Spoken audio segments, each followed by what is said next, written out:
History of the Death Penalty, A Balanced Perspective by Professor Dave Heffernan of Valencia College.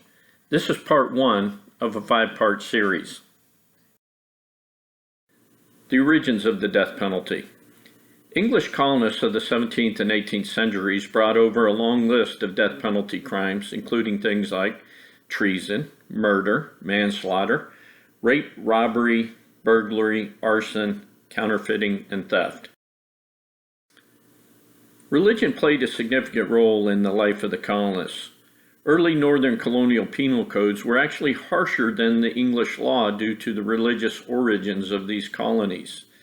Capital crimes, including those that you could be executed for, were blasphemy, idolatry, sodomy, and bestiality, even for the animal involved.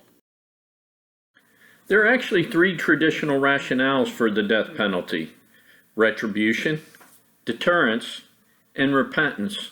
We'll examine each of these individually.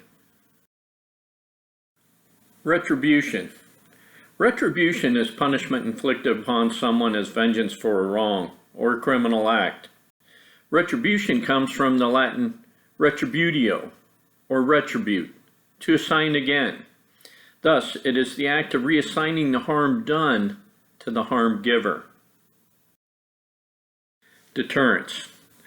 Deterrence is the inhibition of criminal behavior in others out of a fear of like punishment.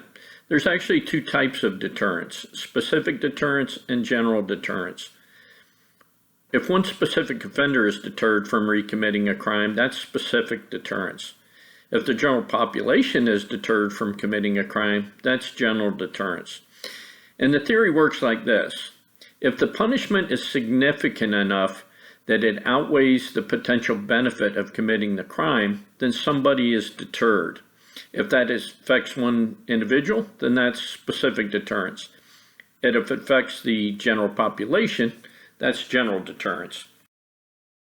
Repentance. Capital punishment in the 17th and 18th century was believed to facilitate the criminal's repentance. It was important that one should die in a remorseful state of mind to be forgiven by God, because your eternal fate rested on your repentance. The idea was that the impending execution would concentrate the mind such that you would be brought to Christ and thus avoid eternal damnation. As a review, capital punishment was brought to America by the English settlers of the colonies. Capital punishment in the northern colonies became more broadly used than its English origins due to the strong religious influences. And finally, there were 3 original rationales for the death penalty: retribution, deterrence, and repentance. Thank you.